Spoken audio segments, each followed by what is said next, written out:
This episode was pre-recorded as part of a live continuing education webinar. On-demand CEUs are still available for this presentation through AllCEUs. Register at allceus.com/counselor toolbox. Hi everybody, I'm Dr. Donnelly Snipes, and today in this episode we're going to be talking about gambling problems. This is just an introduction. I'm going to be doing a follow-on episode that goes a little bit more in detail about the who's, what's, when's, where's, and why's. In this episode, we'll define pathological gambling, gambling disorder, and problem gambling. We'll explore the prevalence of gambling issues and identify who has a gambling problem. We'll identify links between gambling problems and other behavioral health issues. And we'll identify tools for screening, assessing, or diagnosing gambling problems. And then we're going to touch briefly on treatment issues and strategies that may come up when working with somebody who has a gambling problem. Gambling problems can co-occur with other behavioral health conditions. We know that people who have gambling problems also tend to have a higher rate of co-occurrence of a whole lot of other mental health and or personality disorder issues and potentially addictions. We're going to talk about those percentages later. What's important to recognize is that if you're a clinician treating someone in private practice or in a clinic, recognize that people who have other co-occurring mental health and addictive issues are at higher risk of also having gambling problems. So we do need to screen for that. Only about 10% of people with a gambling problem seek treatment, largely because of stigma, partly because insurance doesn't tend to like to pay for it, and partly because they don't know where to go to get gambling treatment. It's not like you just find any old therapist on Psychology Today and go there to get gambling treatment. A variety of other problems can be related to gambling, including victimization and criminalization. A lot of people who have problems with gambling tend to get involved in some sort of criminal activity, and it could be writing bad checks. I'm not talking about knocking over a liquor store, but we do see an increase in criminal behavior when people start having problems with gambling. It can also include social problems. It causes a lot of stress with family and friends when you're borrowing money, you don't have money, you can't pay back debts, and when you've spent through your kids' college fund. And health issues. When you're under a lot of stress, you're going to have health issues, eating changes, sleeping changes, the development of ulcers, chronic pain, increases in symptoms of any chronic illnesses or autoimmune disorders. There's a lot of stuff that happens physically when we're under stress. And there's, interestingly, also a higher risk for contracting sexually transmitted diseases and HIV or AIDS. A lot of that, they speculate, is because some people will turn to prostitution in order to get money to continue to gamble. Now, that's not everybody. It's just we do see an increase in those behaviors in people who have what the DSM-5 now calls pathological gambling disorder. Gambling is defined as a risking of something of value, usually money, on the outcome of an event decided at least partially by chance. So when people are playing poker, there's an element of skill to it, but there's also an element of chance, what cards you actually get dealt. That's what we're talking about here. Gambling can also involve activities that are exclusively chance, like slot machines. What we're really looking at is risking something of value. It can be money, it can be your car. Generally, it's something tangible. Action gamblers are typically men, not always. No, again, we can't ever say with human beings that anything is 100% one gender or another. But action gamblers tend to be men, and they tend to gamble because it's stimulating. They enjoy it. It brings them pleasure and a lot of fun. Action gambling requires some type of skill or knowledge. These are the people who play poker or who bet on sports teams or go to the racetrack and bet on the dogs or the horses or whatever you bet on there. Relief gamblers, on the other hand, are often female and gamble for escape, and often gamble using games of chance, such as the lottery or slot machines or even bingo. And just because somebody plays poker or plays bingo, I know my grandmother just loved bingo. She went there 4 nights a week. It doesn't mean that they have a problem with gambling, and that's really important. The same thing is true with people who drink alcohol. Not everybody who drinks alcohol is an alcoholic, even if they drink every night. We need to look for other characteristics. It is important to be aware, though, if you've got someone who enjoys gambling and then they encounter excessive stress for some reason or a traumatic event, gambling could become a way that they cope or escape from that unpleasant feeling. In the DSM-5, pathological gambling was renamed gambling disorder. Gambling disorder is categorized under substance-related and addictive disorders.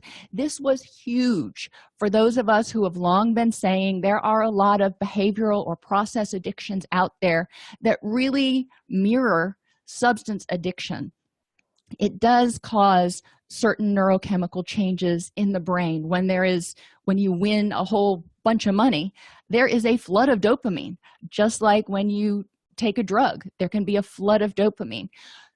We'll talk about some of the similarities and differences as we go on, but this is huge, that the DSM is finally starting to recognize that addictions don't just have to be substance related.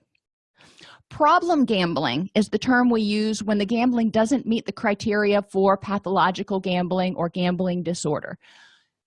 This is important. Just like any of your other NOS sort of diagnoses, problem gambling indicates that the person is having challenges and is experiencing some, hence problems with it. However, they don't quite meet the criteria yet. Does that mean that we ignore it till they meet the criteria? Heck no. That means we need to start with early intervention to prevent it from becoming a gambling disorder. What are those diagnostic criteria? And I'm going to parallel these between addiction so you can see how they are sort of similar in nature. Problematic gambling behavior leads to clinically significant impairment or distress as indicated by 4 or more of the following in the 12-month period.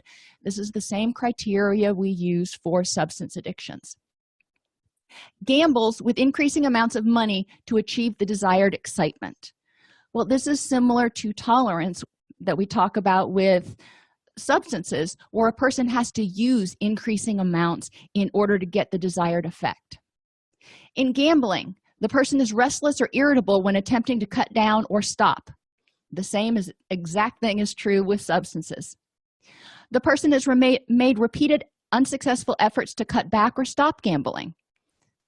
Again, this is the very same thing that we look at in substance use. If the person has tried to cut back or stop using substances but been unsuccessful, then we're looking more towards an addictive behavior than something else. Is often preoccupied with gambling. People who gamble often think about what they're going to bet on next, or they're busy looking at scores or whatever sheets. I don't know anything about sports gambling, but they're getting all their information together so they can make an educated bet. People who engage in relief gambling are often still preoccupied thinking about how they're going to get the money to go play, or how they might be able to defeat that slot machine, or which slot machine they're actually going to play on. But they're thinking about this gambling a lot. Not necessarily all the time, but a lot. The same is true with substances. People are often preoccupied with either getting, using, or recovering from their substance. The person often gambles when feeling distressed. Even if somebody is not a relief gambler, even if they are gambling because they enjoy it and it gives them a rush, sometimes people do that when they're stressed because they want that rush, they want that adrenaline surge so they feel better. Both types of gamblers are often trying to deal with unpleasant feelings. One just happens to do it and gets sort of a euphoric feeling from it, where the other one gets more numb and it allows them to escape. After losing money gambling, they often return another day to get even. Gamblers often see the next game as being their winning game. In substance abuse, we talk about chasing the high. When somebody uses, every time they use after that is often not as good as the first time they use, so they chase that high and keep coming back to try to get that feeling again. In gambling, the person lies to conceal the extent of involvement. Same thing's true with substance use. Most people who are in active addiction are going to conceal the problem. They're going to minimize, justify, and deny from here until doomsday. Gambling has jeopardized or lost a significant relationship, job, or career. Same thing is true for substance use. We look at what is the psychosocial impact of this behavior. Can somebody do it 7 days a week and not be considered as having a gambling problem? Yes, if they're not meeting any of these criteria, if it's not causing them problems in their finances, if it's not jeopardizing their relationships or their careers, if it's not making them irritable, if they're able to control it. You see where I'm going with this. If they can stop whenever they want and it's not causing negative consequences in their life, then it's not a problem. We need to make that clear. And in gambling, the person relies on others to provide money to relieve financial problems. We do see that a little bit in addiction, where people are trying to do whatever they can to get their drug of choice, but this is sort of a unique characteristic to gambling addiction, where there's often a lot of borrowing of money from people. It is important to rule out that the gambling behavior is not better accounted for by a manic episode. When people who have bipolar disorder are in a manic episode, they often engage in high risk, potentially high reward behaviors. Because of that, when you control the manic episode, a lot of times the gambling behavior will subside. So is the gambling behavior universal, or is the gambling behavior only present in a manic episode, i.e. a symptom of the manic episode? Warning signs. These are things that we want to tell significant others to look for, and these are things that we want to look for. Financial problems exist despite the person having an adequate income. Money has gone missing from a bank account or wallet, or valuables have disappeared. There's a lot of borrowing, cash advances, and living off credit cards. Now, some people have to do that because they just don't make enough money. We want to look at a change from a prior state of functioning, just like we do when we're diagnosing depression or anything else. Retirement, insurance plans, etc., are cashed in or allowed to lapse. Again, this may indicate a problem. It may indicate the person's just not making enough money to make ends meet. The person avoids family functions or other social events. They neglect responsibilities or make excuses. They drop other leisure activities to focus on gambling. They arrive late for work or other commitments. They may disappear for large blocks of time. They appear deceptive and secretive about behavior, particularly as it relates to money. They may seem edgy, reactive, or defensive, especially if you're asking them, for example, where they've been, why they're late, where the money's gone, anything that may make them feel vulnerable to being outed, if you will. And you may see a change in sleep, eating, or sexual behaviors. As stress goes up, sleep goes down, eating generally changes, and libido typically goes down.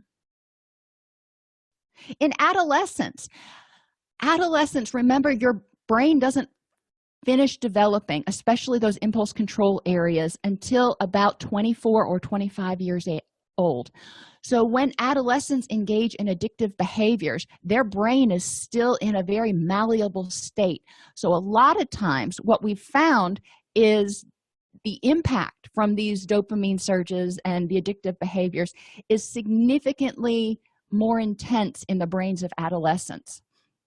we do want to look for warning signs in adolescence. I remember my daddy went to military school when he was in high school, and evidently they had a whole gambling ring thing going on that he was the leader of, that he recounted in retrospect was probably not the best idea. But my point is, adolescents do gamble. They play cards, they bet on sports, they bet on video games. If they can get to online gaming, online betting, they may engage in that as well. So we do need to be aware that it's so much more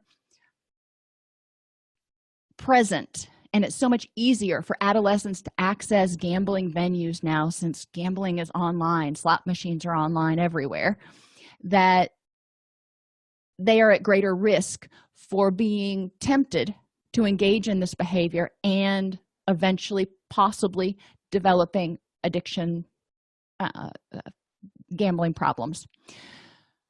Things that we want to look for in adolescents: if they can't account for missing money, if they skip school, if they borrow or steal money from friends or family, if they sometimes have a large amount of unexplained cash, if they have a fake ID, a casino entry card, or gambling receipts among their belongings. You're doing their laundry and you clean out their pockets, and all of a sudden, lo and behold, what do you find? They're preoccupied with video arcades, internet gambling sites, or even day trading. And they've left a trail of internet visits or credit card charges to gambling sites.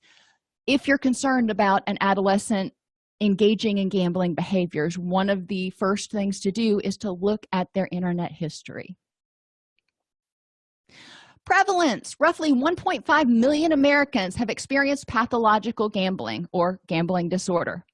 An estimated 6 million Americans on top of that, so we're talking about 7.5 million Americans, struggle with problem gambling. Men are more likely than women to have gambling problems, and people diagnosed with gambling disorder have a lot of co-occurring issues. 73% of them have an additional addictive disorder. 50% of them, so half of the people with a gambling disorder, also have a mood disorder. And 61% of the people with a gambling disorder also have personality disorders. That is a huge percentage. So more than 50% of people with a gambling disorder also have at least one, if not multiple, co-occurring issues. They all need to be addressed. If we don't address them, then the chances of the gambling relapsing is a lot higher, because a lot of times gambling is a behavior that is engaged in order to escape from negative feeling states or to provide a sense of euphoria when none exists. So we need to figure out why this person can't feel happy or doesn't feel happy without self-medicating, if you will. People who have both a substance use disorder and a gambling disorder have high rates of attention deficit disorder. That's important to screen for. If you're working with somebody, a lot of times they will present for substance use treatment. That's where they enter the system, if you will. You're treating them for the substance use disorder, you discover they have gambling disorder. Okay, so you start thinking about, how do we treat this?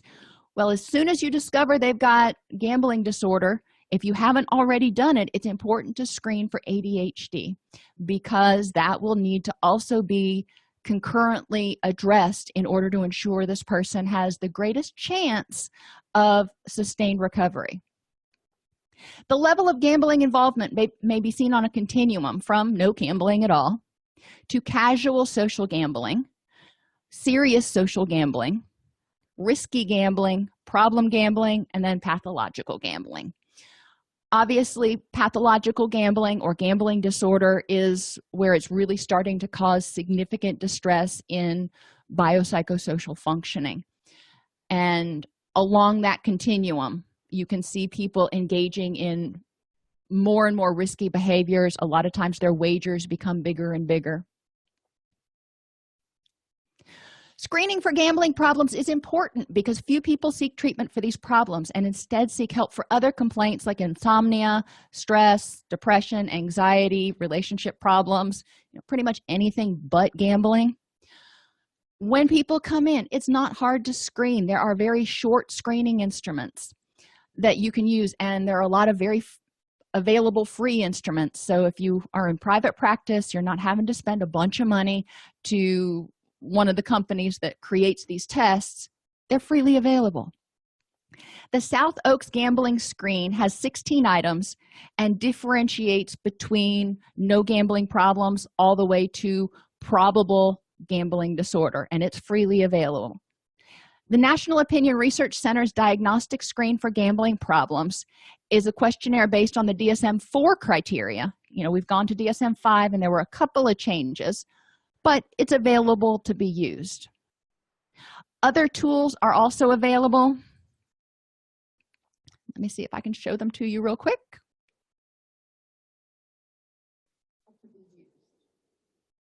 Other tools are also available.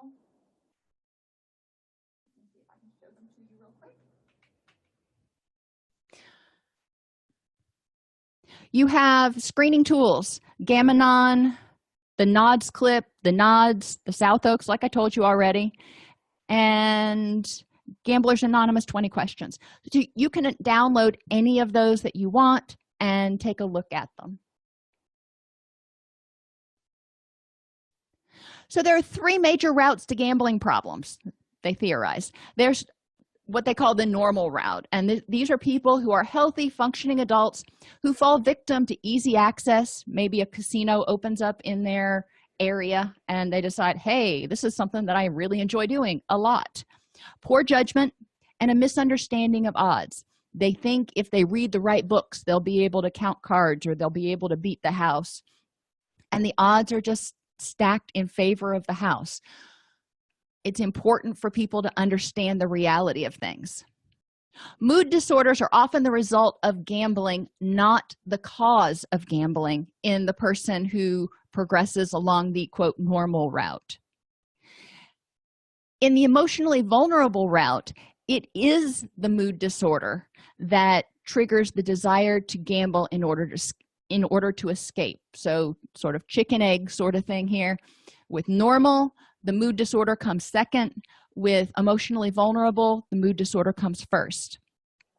And the third route is biologically based impulsivity. These people tend to be action gamblers. They want the rush. They tend to be the people you're going to think of as adrenaline junkies. As many as 20% of those with gambling problems have ADHD. We're looking for people in this route, if you will, who have impulse control disorders. ADHD is one of them. Intermittent explosive disorder is another. So being aware of the fact that gambling disorder is out there. Most of our clients that we work with probably have at least one factor associated with them that makes them at higher risk for the development of a gambling problem. So we really probably should screen as a matter of course. People with biologically based impulsivity are likely to have a number of concurrent problems, such as addiction to other things, emotional lability, chronic boredom, and inadequate social skills. Risk factors for the development of gambling disorder. A big early win. If you hit that jackpot really early, it's really tempting to go back. Or especially if you hit less than the jackpot, you know how some of the lottery games you can win $100,000 when the big pot was 3 million, or I don't know. If you have a big win, something that's big to you, then that can produce that rush of dopamine, and you can have hope that if you play again, you'll win again. So when there's a big early win, that can reinforce the notion that this is a cool thing. It makes me feel better, and it actually may help with certain other problems I've got. A person who is susceptible to boredom is going to also be at a higher risk factor. And this is for any of them. This is not just for action gamblers. Obviously, action gamblers are going to be thinking about the odds in the horses or the basketball game or whatever. So they're engaged in a lot of stuff. They're having to keep up. There's mounds of information to know. But you also have people who go to bingo 5, 6, 7 nights a week because they are susceptible to boredom. They're trying to avoid feeling bored. A poor understanding of randomness, and this is a poor understanding of the fact that, yeah, you're going to win once in a while. That's just the way the world works, but the odds are stacked against you. Another risk factor is a tendency to use escape as a way of coping. So when the going gets tough, they just want to stick their head in the sand and pretend it doesn't exist. A stressful life with a lack of support and direction around the time that gambling began.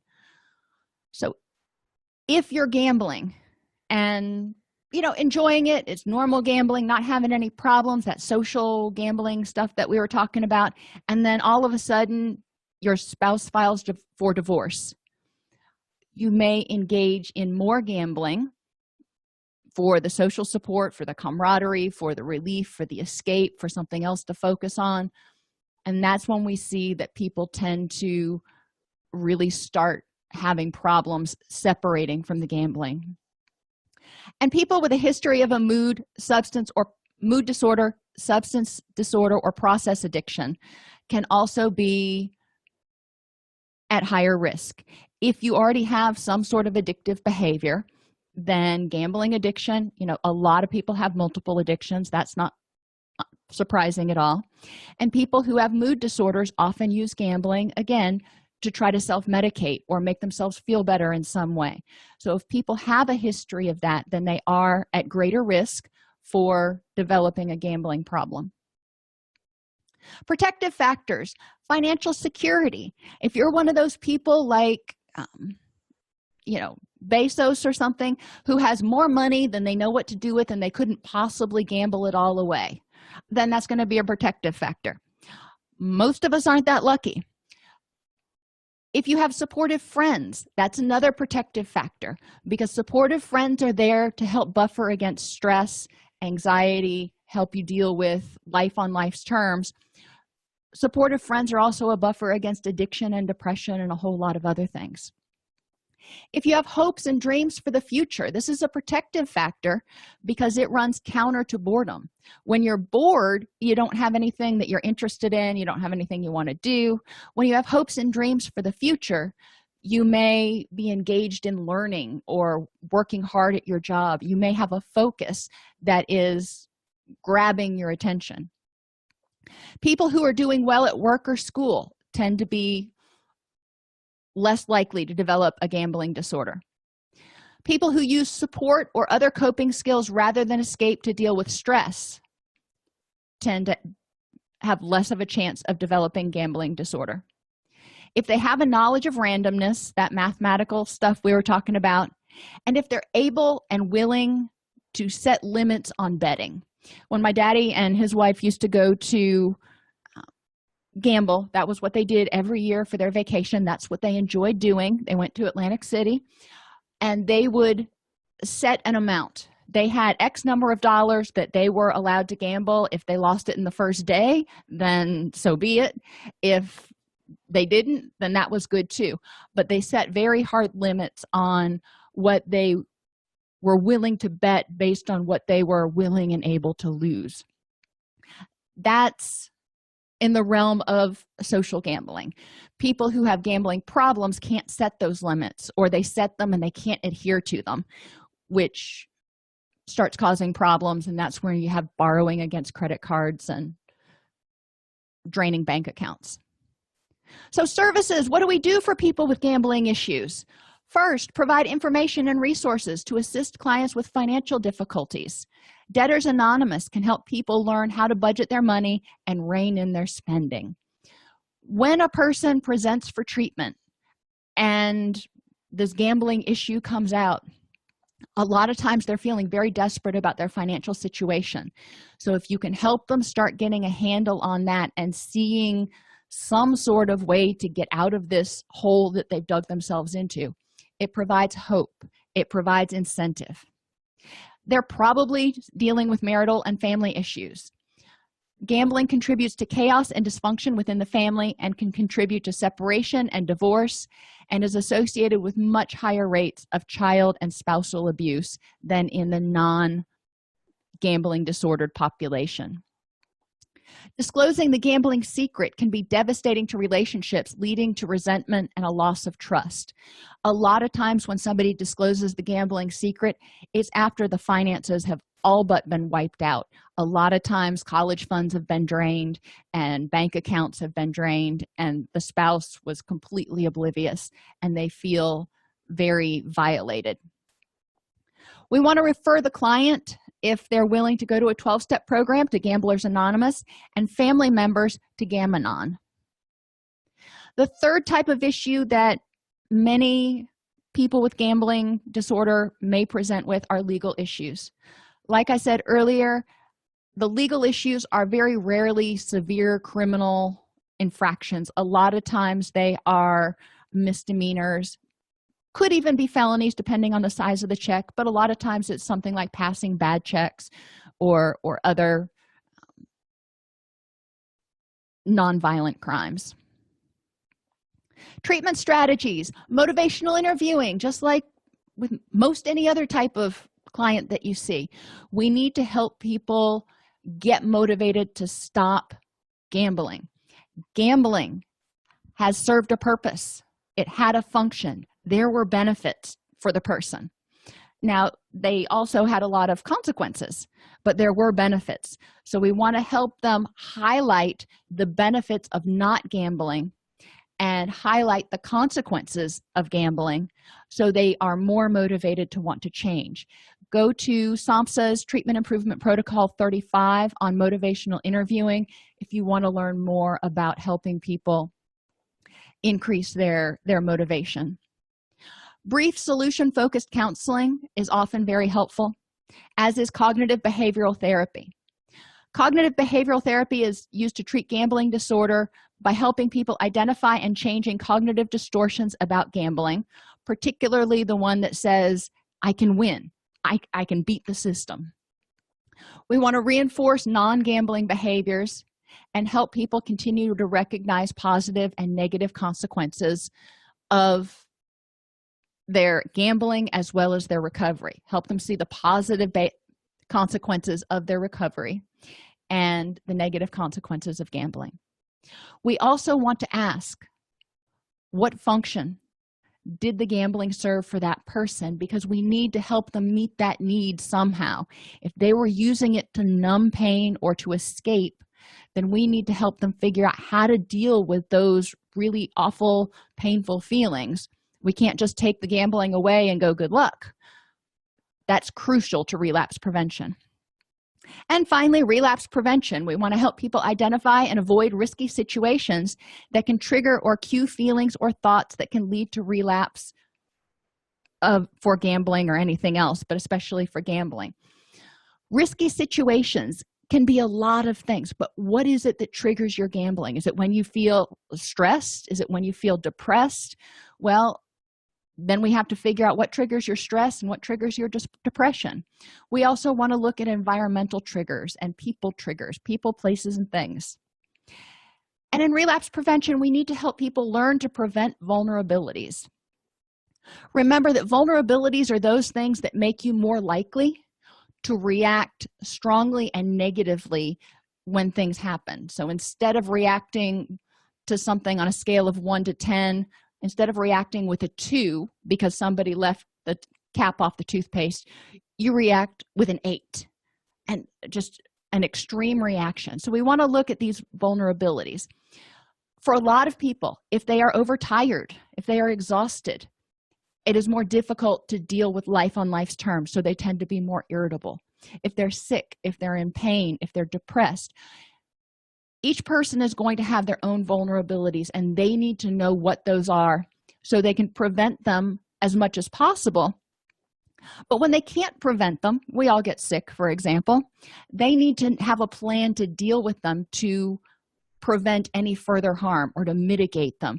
So, for example, when I'm sick or when I'm exhausted, because I get really cranky when I haven't had enough sleep, I shut my office door. That way people aren't popping in all the time, and I'm less likely to respond with irritability because I have less input.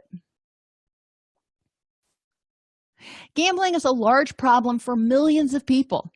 It not only impacts finances, but also relationships, health, and mental health.